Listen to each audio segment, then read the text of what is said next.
Hello students. तो finally आपका ये नेक्स्ट लेक्चर जिसके अंदर अपने प्रोसीड करने वाले हैं यूकैरियोटिक सेल के साथ में। आप लोगों से डिस्कस हुआ था कि यूकैरियोटिक सेल के बारे में लास्ट जो अपने पढ़ रहे थे उसके अंदर प्रोकैरियोटिक सेल के बारे में इन डिटेल अपन लोगों ने अच्छे से एनालिसिस किया था। अब जो अपने स्टार्ट करने वाले हैं eukaryotic cell, one by one इसके बारे में अच्छे से समझें, पढ़ें, फिर अपने आगे प्रोसीड करेंगे ना। देखें आप क्या है, बात करते हैं यूकैरियोटिक सेल की। यूकैरियोटिक सेल जो अभी तक पढ़ते हुए आ रहे हैं, अभी तक अपनों ने जो डिस्कस किया था उसमें मैंने आपको बताया था कि यूनिसेलुलर जो ऑर्गेनिजम्स होते हैं, यूनिसेलुलर ऑर्गेनिज्म के अंदर सिंगल आपको प्रोकैरियोटिक सेल ही देखने को मिल रहा था। Good evening madam. आपको सिंगल एक ऑर्गेनिज्म, अगर अपने बात करते हैं यूनिसेलुलर ऑर्गेनिज्म की, तो आपको एक ही देखने को मिल रहा था। आप अपने क्या डिस्कस कर रहे थे कि किंगडम मोनेरा के जो मेंबर्स हैं वो unicellular unicellular eukaryotes, unicellular prokaryotes के अंदर आते हैं। ये अपन ने डिस्कस किया था, ठीक है।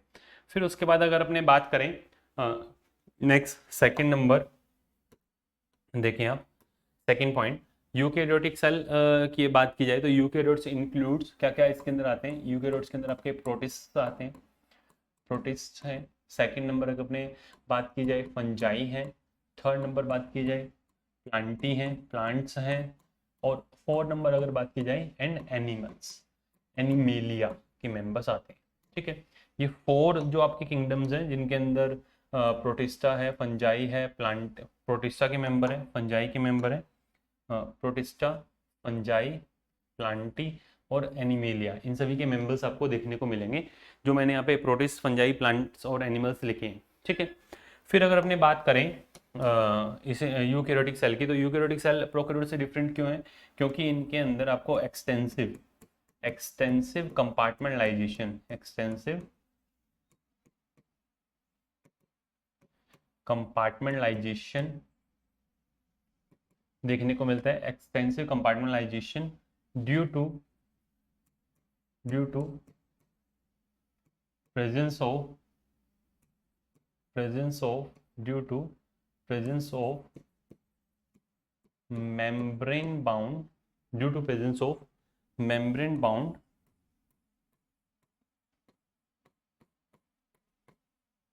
cell organelles due to presence of membrane bound cell organelles की वजह से इनको इनके अंदर अपने को एक्सटेंसिव कंपार्टमेंटलाइजेशन देखने को मिलेगा।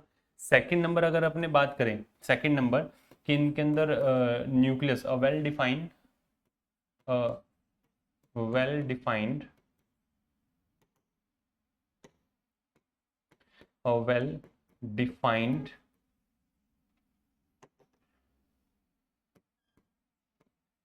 nucleus and nuclear envelope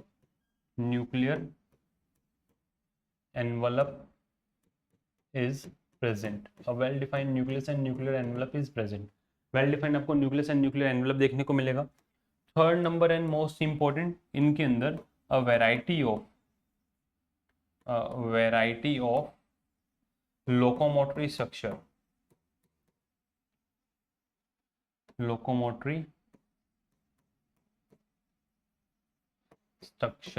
and a variety of locomotive structure and cytoskeleton element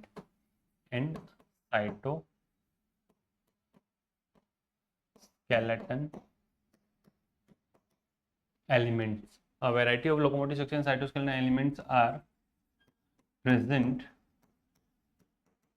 in eukaryotic cell। इन सभी पॉइंट्स को अपने को समझना है, अभी वन बाय वन अपने समझेंगे। सबसे लास्ट एंड इंपॉर्टेंट पॉइंट क्या है? A well organised genetic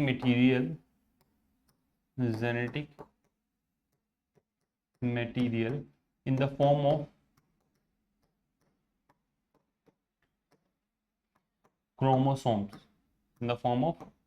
chromosomes are seen in a eukaryotic cell।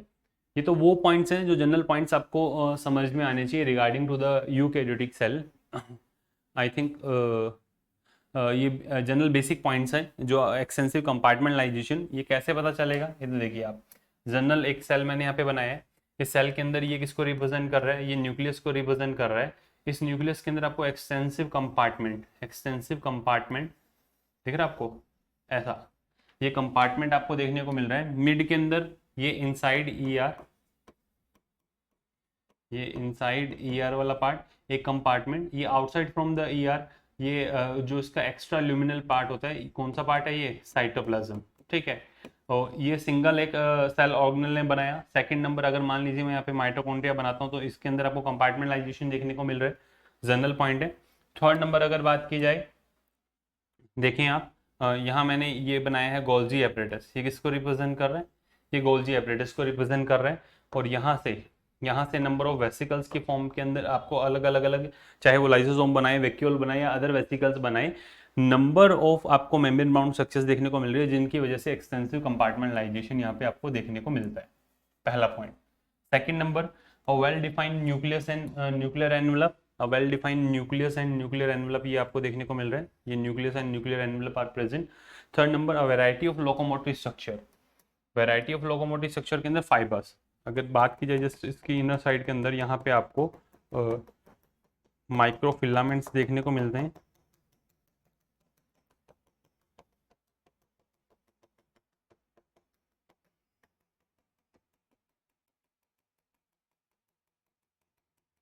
यहाँ पे आपको माइक्रोफिलामेंट्स देखने को मिलते हैं। इनके जस्ट बीच की अगर बात की जाए, ये माइक्रोफिलामेंट्स यहाँ पे रफली अरेंज दिख रहा है आपको। और इसके अलावा भी, ये तो मैंने माइक्रोफिलामेंट बताई, इसके अलावा आपको यहाँ पे इंटरमीडिएट फिलामेंट जो इसके न्यूक्लियस के अराउंड आपको देखने को मिलेंगे, ये इंटरमीडिएट फिलामेंट यहाँ पे आपको देखने को मिलेंगे। ठीक है, जनरल पॉइंट्स हैं, जो सारे पॉइंट्स आपको डिफाइन किए हैं एक यूकैरियोटिक सेल को लेकर के। अब आ जाओ इसके अंदर एक थोड़ा सा इंपॉर्टेंट पॉइंट कि चलो ठीक है, अगर अपने बात करते हैं कि यूकैरियोटिक सेल के अंदर ये सब कुछ है, तो क्या सभी यूकैरियोटिक सेल एक जैसी दिखती हैं क्या?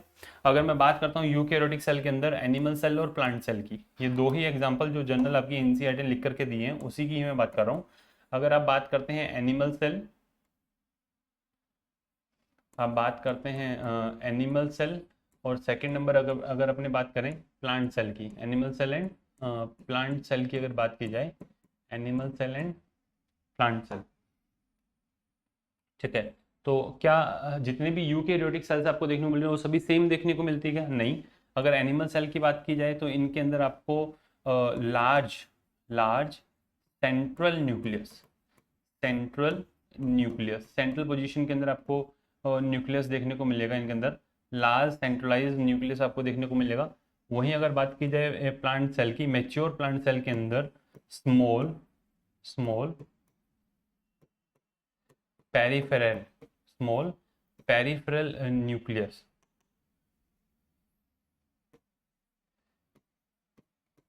पेरिफेरल न्यूक्लियस इनके अंदर देखने को मिलता है, स्मॉल पेरिफेरल न्यूक्लियस आपको देखने को मिलेगा। ठीक है, वहीं अगर बात की जाए तो प्लांट सेल के अंदर आपको प्लास्टिड्स देखने को मिलते हैं, प्लास्टिड्स देखने को मिलते हैं जो एनिमल सेल के अंदर टोटली एब्सेंट होते हैं।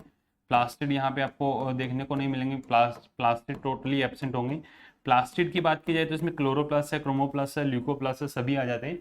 ठीक है, थर्ड नंबर अगर बात की जाए इनमें large central vacuole, large central vacuole, large central vacuole यहाँ देखने को मिलेगा। यहाँ आपको अगर एनिमल सेल की बात की जाए तो वैक्यूल्स या तो बहुत रिड्यूस फॉर्म में प्रेजेंट होगा तो किस फॉर्म में होगा, रिड्यूस्ड होगा, या फिर वैक्यूल्स टोटली क्या होंगे, एब्सेंट। जनरली एनिमल सेल के अंदर ये आपको जनरली एब्सेंट देखने को मिलती हैं। वहीं अगर बात की जाए लास्ट एंड फाइनल सेंट्रियोल की, मोस्ट इंपॉर्टेंट है, जिस पे बेस्ड क्वेश्चन जो है पूछा जा चुका है नीट एग्जाम के अंदर भी। सेंट्रियोल के अंदर centriole is absent in almost absent in almost all plant cell,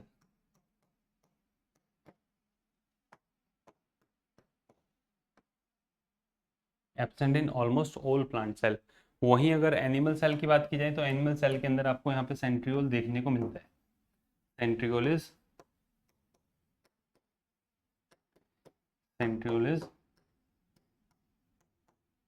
present. Clear?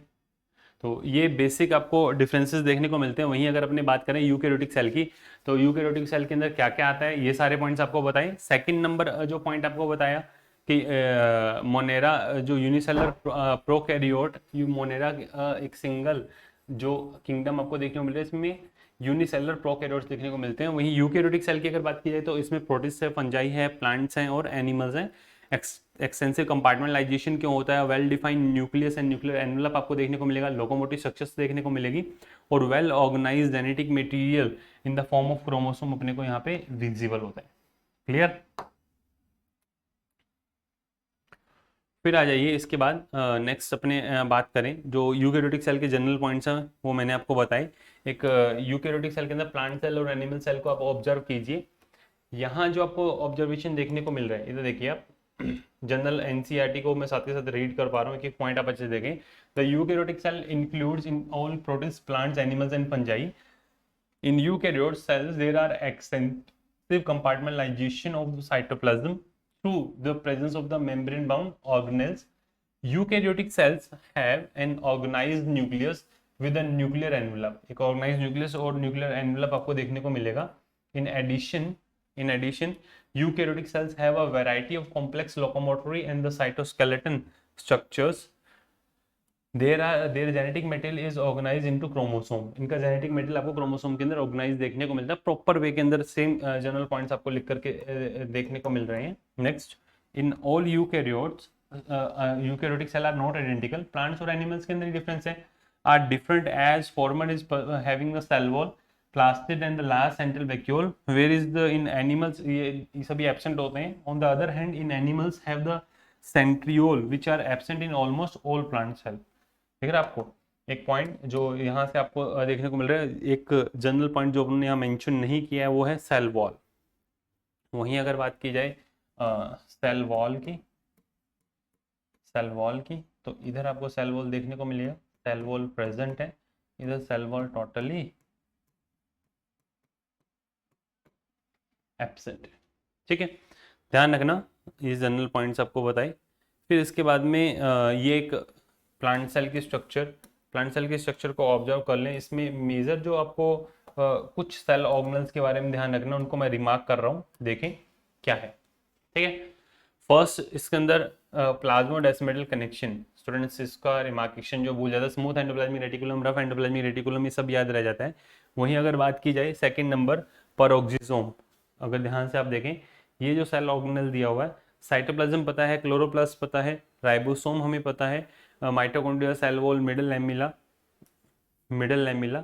इस लेबलिंग के अंदर जो मैं लेबलिंग कर रहा हूँ वो लेबलिंग आपको अच्छे से ध्यान में रखनी है। इस पूरे सेल को आप ऑब्जर्व करें। पेरिफेरल साइड के अंदर आपको न्यूक्लियस देखने को मिल रहा है, लार्ज सेंट्रल वैक्यूल, ये किसको डिफाइन कर रहा है,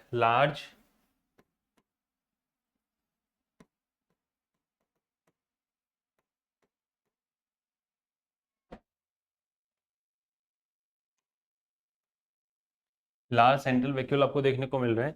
ये रफ एंडोप्लाज्मिक रेटिकुलम जिसके ऊपर आपको राइबोसोम देखने को मिल रहे हैं, वहीं इसके साथ में प्रेजेंट है स्मूथ एंडोप्लाज्मिक रेटिकुलम जहां राइबोसोम्स टोटली एब्सेंट है। क्लियर। तो ये सारे पॉइंट्स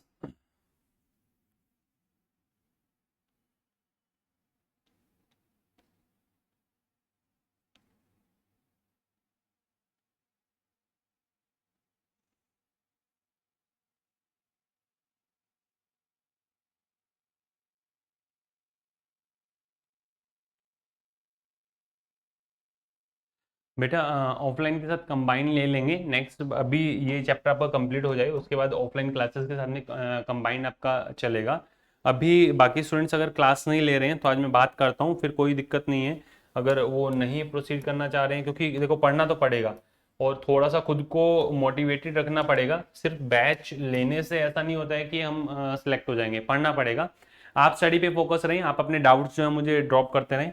पर्सनल जो है सभी स्टूडेंट्स जो है डाउट ड्रॉप कर सकते हैं, ऐसा कोई इशू नहीं है, बट एटलीस्ट थोड़ा सा खुद को सेल्फ मोटिवेटेड भी रहना पड़ेगा। क्या प्रॉब्लम्स आ रही हैं एक बार मुझसे डिस्कस करें। यहाँ जो मैं रिमार्केशन कर रहा हूँ उस रिमार्केशन को भी आपको अच्छे से देखना है। एक है पेरोक्सिसोम जो स्टूडेंट, और ये है आपका सेंट्रियोल आपको प्लांट सेल में देखने को नहीं मिल रहा था, एनिमल सेल के अंदर आपको देखने को मिल रहा है। वहीं अगर बात की जाए वहीं अगर बात की जाए जनरल पूरा सेल को अगर अच्छे से एनालाइज करें, अपर साइड के अंदर वो क्या देखने को मिल रही है, माइक्रोविल्लाई। ध्यान रखना, इनको रिमार्क कर करके ऑप्शन के अंदर आपके पास में सीलिया, फ्लैजिला ये दिया जा सकता है। जो सेल एनसीईआरटी के अंदर मेंशन्ड है, जो बताया हुआ है, वो किसको डिफाइन कर रहा है, उसकी जो एक्सटेंशन है वो किसको डिफाइन कर रहे हैं, माइक्रोविल्लाई को डिफाइन कर रहे हैं। ठीक है, नेक्स्ट अब आ जाइए इसके बाद। अब जो नेक्स्ट टॉपिक अपने को पढ़ना है वो है अपना सेल मेम्ब्रेन और प्लाज्मा मेम्ब्रेन।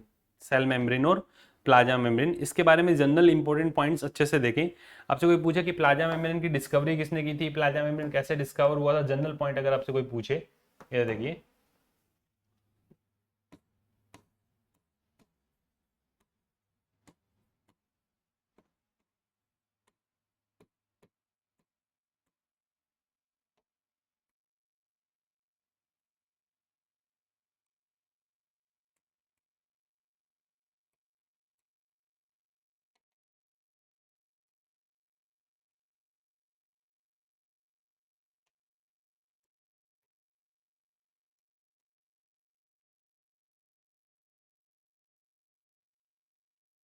दिख रहा है आपको? प्लाज्मा मेम्ब्रेन की अगर बात की तो प्लाज्मा मेम्ब्रेन के जो स्टार्टिंग के अंदर मॉडल्स आए थे, सबसे पहले आया था लाइपॉइडल मॉडल। आप कहेंगे सर हमें ये पढ़ना है क्या, नहीं पढ़ना बेटा। लाइपॉइडल लाइपॉइडल मॉडल आया था। सेकंड नंबर पे जो मॉडल आया था वो सैंडविच मॉडल आया था, सैंडविच मॉडल आया था। थर्ड नंबर पे जो मॉडल आपका आया था वो आया था unit membrane, unit membrane model. और लास्ट जो अपने को पढ़ना है वो आया था आपका fluid mosaic model. Fluid mosaic model last जो आया था वो क्या था, fluid mosaic model. Clear? Fluid mosaic model की अगर बात की जाए,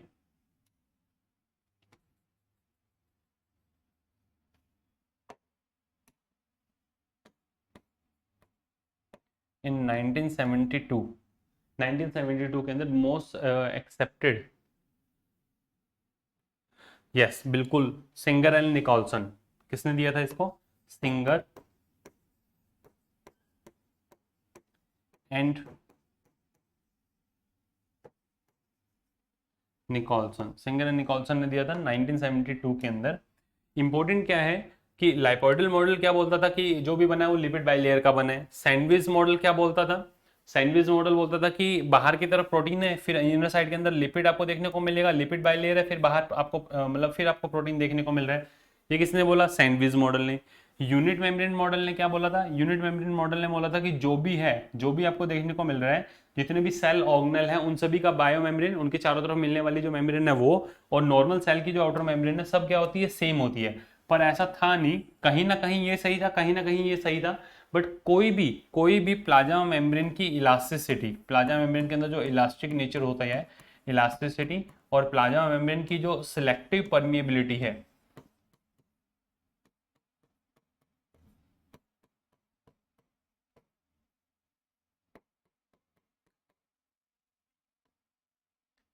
सिलेक्टिव परमिएबिलिटी, इन दोनों को कोई भी एक्सप्लेन प्रॉपरली नहीं कर पाया था। इस वजह से फिर फर्दर जो मॉडल आया था उसमें फ्लूइड मोज़ेक मॉडल के थ्रू अपने डिफाइन करते थे, डिफाइन हुआ इलास्टिक नेचर, क्योंकि जो मेम्ब्रेन के अंदर लिपिड बाइलेयर आपको देखने को मिल रही है वो उसको फ्लूइडिक नेचर की है, फ्लूइडिक नेचर के तो मेम्ब्रेन जो है वो फर्दर एक्सटेंशन, मेम्ब्रेन के अंदर आपको इलास्टिक नेचर देखने को मिलती है, वो फैल सकती है, पहला पॉइंट। दूसरा, selective permeable nature, selective permeable nature, उसके अंदर मिलने वाले जो प्रोटीन्स हैं, अगर मान लीजिए आयंस है तो उसके हिसाब से ये स्पेसिफिक होती है, सिलेक्टिव होती है, और उनको अक्रॉस द मेम्ब्रेन ट्रांसपोर्ट होने देती है। तो सिलेक्टिव नेचर किस वजह से थी, वो डिफाइन कर पाए थे अपने फ्लूइड मोज़ेक मॉडल की वजह से, कि लिपिड का जो पूरा कंप्लीट आपको सी देखने को मिल रहा है, उसके बीच बीच में आपको प्रोटीन्स देखने को मिलते हैं। क्लियर? तो ये था पूरा कंप्लीट फ्लूइड मोज़ेक मॉडल के अंदर, जिसमें रफली अगर मैं इसको बनाना चाहूँ, रफली बनाना चाहूँ तो मेम्ब्रेन आपको कैसा देखने को मिलेगा, रफली अगर आप देखें तो आपको लिपिड बाइलेयर ऐसा देखने को मिल रहा है। इसमें लिपिड की ये डबल लेयर, ये लिपिड का आपको डबल लेयर ऐसा देखने को मिल रहा है, ये लिपिड बाइलेयर है। फिर इसके बाद में ये आपको देखने को मिलता है प्रोटीन, ठीक है, ये lipid, again lipid,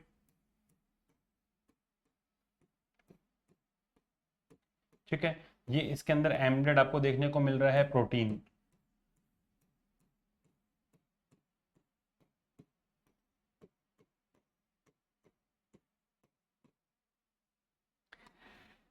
outer side के अंदर यहाँ पे आपको पेरिफेरल प्रोटीन, ये आपको पेरिफेरल प्रोटीन देखने को मिल रहे हैं, इधर आपको पेरिफेरल प्रोटीन देखने को मिलेंगे, इधर peripheral protein. Peripheral protein plasma membrane के रिस्पेक्ट में है। ये कितना होता है? ये होता है 35 एंगस्ट्रॉम। इसके जस्ट अपर साइड के अंदर और यहाँ तक 35 एंगस्ट्रॉम। ये है आपका 20 एंगस्ट्रॉम और इधर आपको ये देखने को मिल रहा है आपका 20 एंगस्ट्रॉम। क्लियर? 20 एंगस्ट्रॉम और उसके बाद में ये आपको 35 एंगस्ट्रॉम पूरा देखने को मिल रहा है। मिड के अंदर जो ये प्रोटीन आपको देखने को मिलता है, ये भी इंटीग्रल प्रोटीन है, ये भी इंटीग्रल प्रोटीन है। ये क्या कौन सी प्रोटीन है? इंट्रिंसिक और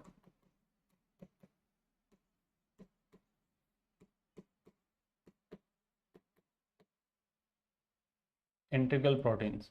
ठीक है, और जो यहाँ आपको देखने को मिल रहे हैं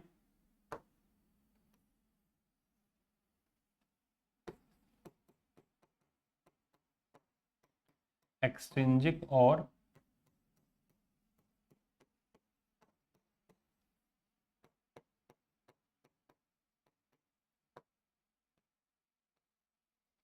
पेरिफेरल प्रोटीन, ये जनरल समझ में आया होगा। इसके अलावा इसके अंदर आपको यहाँ इस लिपिड से अटैच शुगर मोइटीज, इस लिपिड से अटैच आपको अगर शुगर मोइटी देखने को मिल रही है, लिपिड बाइल इन डिटेल पढ़ेंगे तो सिर्फ आपको आउटर पूरा एक स्केलेटन बता रहा हूँ। ये किसको रिप्रेजेंट कर रहा है? ये रिप्रेजेंट कर रहा है ग्लाइकोलिपिड को। किसको रिप्रेजेंट कर रहा है? ग्लाइकोलिपिड को। Second number, same similar kind of आपको यहाँ पर जो ये प्रोटीन प्रेजेंट है, इस प्रोटीन के साथ में शुगर मोइटीज, प्रोटीन का पैटर्न अगर आपको डिफरेंट देखने को मिले, ये आपको देखने को मिल रहा है। ये किसको रिप्रेजेंट कर रहा है बेटा? ये रिप्रेजेंट कर रहा है ग्लाइको प्रोटीन को रिप्रेजेंट कर रहा है। ये रिप्रेजेंट कर रहा है ग्लाइको प्रोटीन को। ठीक है, मिड में जगह जगह, मिड में जगह जगह आपको यहाँ पे नंबर ऑफ दिख रहा है आपको? ये जो साइट में यहाँ पे बता रहा हूँ, मिड में आपको अलग अलग, ये जो साइट में बता रहा हूँ, यहाँ यहाँ आपको कोलेस्टेरोल देखने को मिलता है। क्या देखने को मिलता है? कोलेस्टेरोल।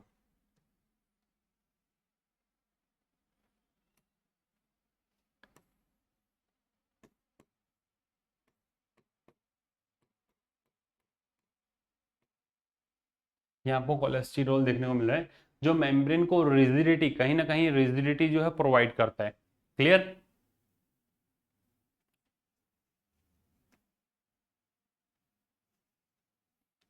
गुड। कहीं ना कहीं मेम्ब्रेन को ये रिजिडिटी प्रोवाइड करता है। जो न्यू एनसीईआरटी आई है उसके अंदर जनरल पॉइंट जो लिखे हुए हैं, सबसे पहला पहला प्लाज्मा मेम्ब्रेन के रिस्पेक्ट में लिखा कि after the discovery of electron microscope in 1950s, जो एक्चुअल स्ट्रक्चर इसकी रिवील हो पाई थी बिकॉज ऑफ, आपको देखने को मिल रहा होगा इसका जो विड्थ चल रहा है, दिख रहा है आपको? ये ऑंगस्ट्रॉन के अंदर, ये ऑंगस्ट्रॉन के अंदर है, ये ऑंगस्ट्रॉन के अंदर है, ये ऑंगस्ट्रॉन के अंदर आपको देखने को मिल रहा है। तो after the discovery of electron microscope अपने प्रॉपर इसकी पूरी स्ट्रक्चर को अच्छे से देख पाए थे, डिकोड कर पाए थे। वहीं अगर बात की जाए एनसीईआरटी के अंदर जो बेस मान करके चल रहे हैं, वो चल रहे हैं एरिथ्रोसाइट। एक एरिथ्रोसाइट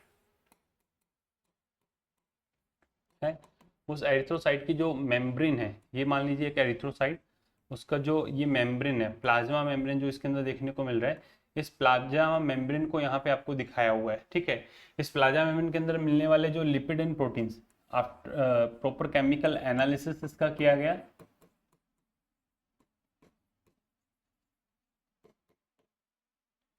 प्रॉपर केमिकल एनालिसिस किया गया। इसके अंदर जो मिलने वाले लिपिड्स एंड प्रोटीन्स हैं,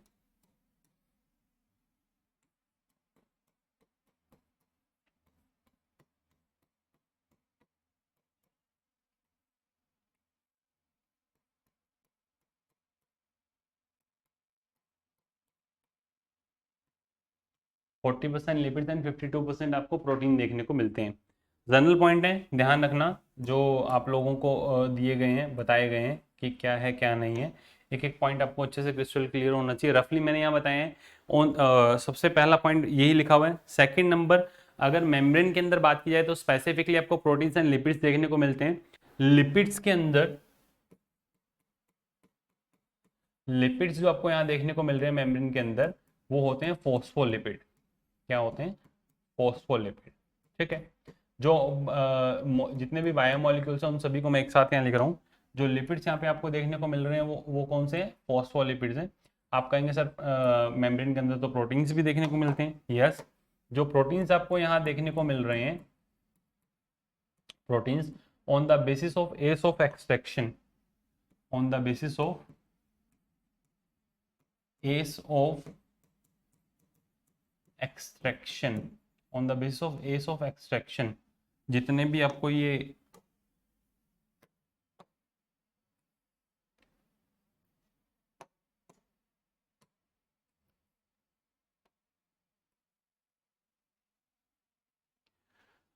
लिपिड्स हैं, प्रोटीन्स हैं, उसके बाद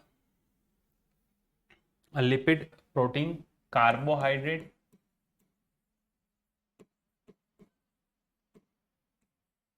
lipid and protein. Protein on the base of S of extraction दो तरह के होंगे, एक वो जो कैसे हैं इंट्रिंसिक, एक वो जो कैसे हैं एक्सट्रिंसिक, इंट्रिंसिक और एक्सट्रिंसिक। ठीक है।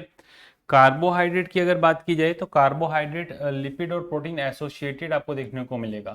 लिपिड एंड प्रोटीन एसोसिएटेड आपको देखने को मिलता है कार्बोहाइड्रेट की अगर बात की जाए तो। ठीक है। और वही कोलेस्टेरॉल तो है ही। जब फॉस्फोलिपिड की बात की जाती है तो फॉस्फोलिपिड के अंदर दो पार्ट होते हैं, एक वो पार्ट जो इसका हाइड्रोफिलिक पार्ट है, ये जो अपर साइड के अंदर आपको देखने को मिल रहा है ये कैसा है? हाइड्रोफिलिक, हाइड्रोफिलिक पार्ट है।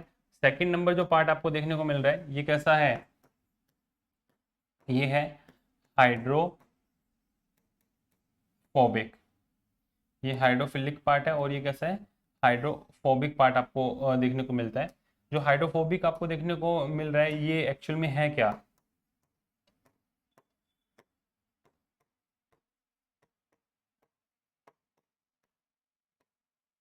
Hydrocarbon chain. और वो हाइड्रोफिलिक जो पार्ट आपको ये देखने को मिल रहा है, हाइड्रोफिलिक पार्ट के अंदर अपर साइड के अंदर यहाँ पे आपको फॉस्फोलिपिड का फॉस्फेट ग्रुप देखने को मिलेगा, उसके साथ वेरिएबल ग्रुप लगा रहता है। ये कहाँ होता है? ये वाटर लविंग पार्ट है। ये बोल सकते हो पोलर हेड। ठीक है। और इसके लिए क्या वर्ड यूज करते हैं? Non polar tail. एनसीईआरटी के अंदर ये सारे पॉइंट्स कहाँ मेंशन है, किस तरीके से दिए हुए हैं, देखो one by one in detail लेकर के जाएंगे। ये मैंने आपको सुपरफिशियल पूरा प्लाज्मा मेम्ब्रेन डिफाइन किया है। फर्स्ट जो 3 पैराग्राफ्स आपकी एनसीईआरटी ने लिख करके दिए क्या है देखो। First one, the detail structure of the membrane was studied only after the advent of the electron microscope in 1950s। Meanwhile the chemical analysis on the cell membrane, especially in human red blood cells RBCs, are enabled the scientists to deduce the possible structure of the plasma membrane। अब जो chemical analysis किया उसके behalf पे क्या पता चला? These studies shows that the cell membrane is mainly composed of lipids and proteins। The major lipids is phospholipids that are arranged in the bilayer। Also the lipids are arranged within the membrane with the polar head towards the outer side and the hydrophobic tail towards the inner part। This ensure the non-polar tail are saturated hydrocarbons, is protected from the aqueous environment। In addition to phospholipid membrane is also have cholesterol। ये general point आपको बताएं पूरे membrane के बारे में। ठीक है। तो जनरल जो बेसिक पॉइंट्स हैं वो आपको अच्छे से समझ में आने चाहिए। Hydrophobic, hydrophilic, yes, good. Next अब आ जाइए इसके बाद कि बायोकेमिकल एनालिसिस से पता कैसे चला और on the basis of S of extraction दो तरह के जो मेम्ब्रेन आपको देखने को मिल रहे हैं। जनरल पॉइंट आपको डिफाइन कर रहा हूं मैं, देखें आप। सबसे ऊपर जो आपको बताया है देखें, लेटर ऑन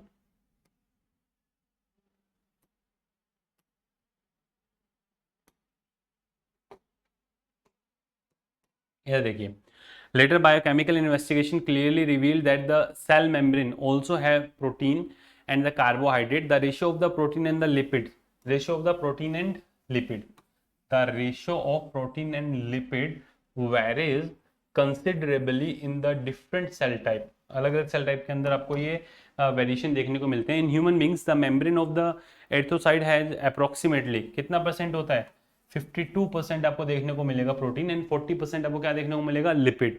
ये सारे पॉइंट्स मैंने अभी ऑलरेडी आपको डिफाइन कर चुका हूँ।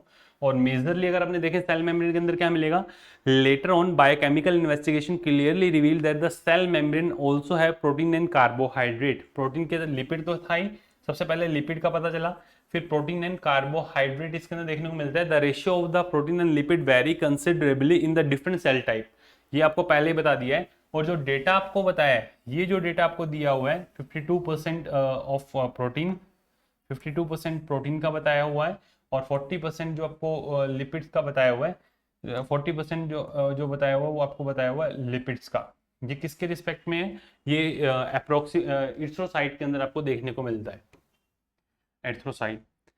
नेक्स्ट एंड इंपॉर्टेंट पॉइंट क्या दिया हुआ है, on the basis of S of extraction. दो तरह की आपको मेम्ब्रेन देखने को मिलती है on the basis of S of membrane के अंदर मिलने वाले प्रोटीन दो तरह के आपको देखने को मिलेंगे।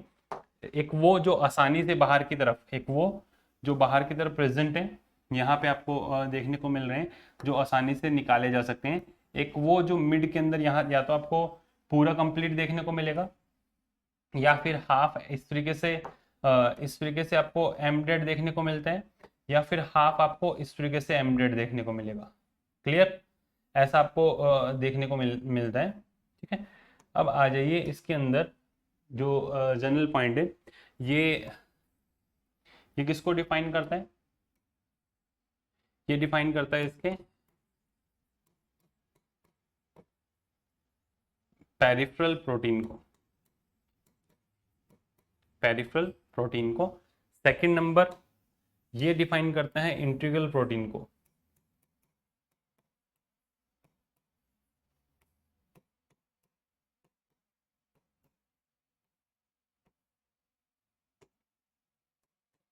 एक है पेरिफेरल प्रोटीन और ये क्या है, integral protein.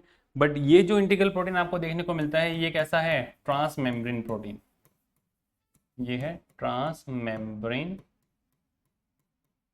Protein. Transmembrane protein बोल सकते हो, या फिर आप इसको बोल सकते हो टनल प्रोटीन। टनल प्रोटीन आप इसको बोल सकते हो, या फिर आप इसको बोल सकते हो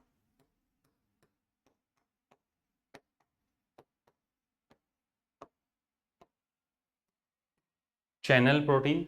ये सारे आपको यहाँ पे देखने को मिलते हैं। इनके बीच में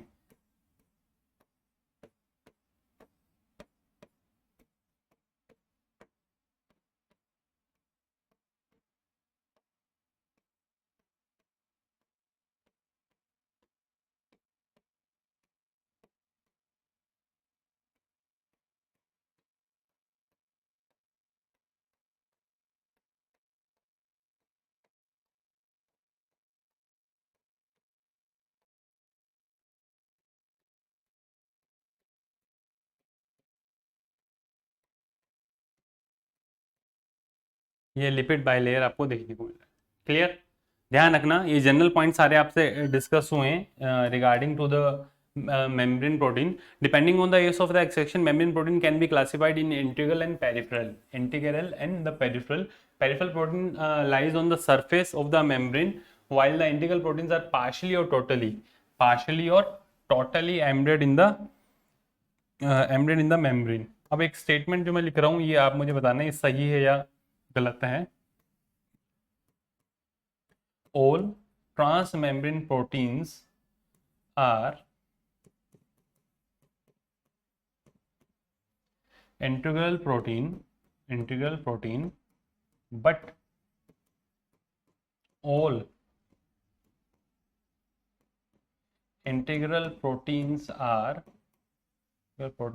are not transmembrane protein, but all integral proteins are not transmembrane proteins. ये दो पॉइंट जो आपको बताएं अच्छे से देखें। all transmembrane proteins are integral proteins, but all integral proteins are not transmembrane proteins.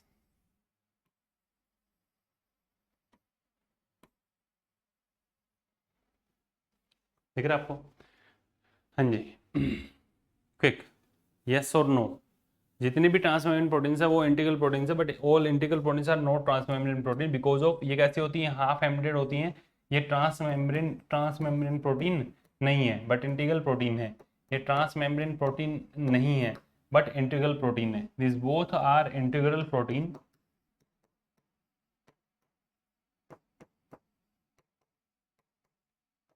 But not transmembrane protein. Clear? तो ये था आपका जनरल जो वन बाय वन एक सिंगल सिंगल लाइन के साथ में मैंने सारे जनरल आपको पॉइंट बताए प्लाज्मा मेम्ब्रेन के रिस्पेक्ट में। प्लाज्मा मेम्ब्रेन के अंदर आपको क्या क्या समझ में आनी चाहिए पॉइंट। कल जो अपने प्रोसीड करेंगे जनरल पॉइंट जो पहले मैंने आपको बताया वो बताया what is eukaryotic cell, animal cell और प्लांट सेल के जनरल डिफरेंसेस। फिर यूकैरियोटिक सेल के अंदर आपको प्लाज्मा मेम्ब्रेन में क्या क्या चीज़ें देखने को मिलती हैं। प्लाज्मा मेम्ब्रेन के अंदर जो अपने बेस मान के चल रहे हैं एरिथ्रोसाइट के अंदर कंपोजिशन क्या रहने वाला है, बेसिक स्केलेटन आपको क्या देखने को मिलता है, इसके बारे में अपनों ने पढ़ा है। ठीक है, नेक्स्ट जो अपने प्रोसीड करेंगे उसके अंदर कल जिसके अंदर fluid mosaic model fluidity membrane की किस वजह से होती है, जो लिपिड मेम्ब्रेन के अंदर आपको देखने को मिलते हैं उनकी फ्लूइडिक नेचर कैसे आप मेजर करते हैं, plus functions of the plasma membrane, and last उसके अंदर आपको देखने को ट्रांसपोर्ट ऑफ मीन्स। ये 3 पॉइंट्स अपने कल पढ़ने वाले हैं। कल का क्लास थोड़ा सा एक्सटेंडेड रहेगा तो आप पहले से ही मेंटली प्रिपेयर रहिएगा, उसी के साथ अपने प्रोसीड करेंगे। इसके जो जनरल क्वेश्चंस हैं, कुछ इसके जो जनरल डिस्कशन है वो आपको आपके ग्रुप के अंदर मिल जाएंगे, और उसके साथ आपको उसको डेली फिल करते हुए अपनी कॉपी के अंदर नोट करते जाना है ना। ठीक है, I think this is sufficient for today. आज के लिए इतना ही है। Okay, thank you. Good Aman.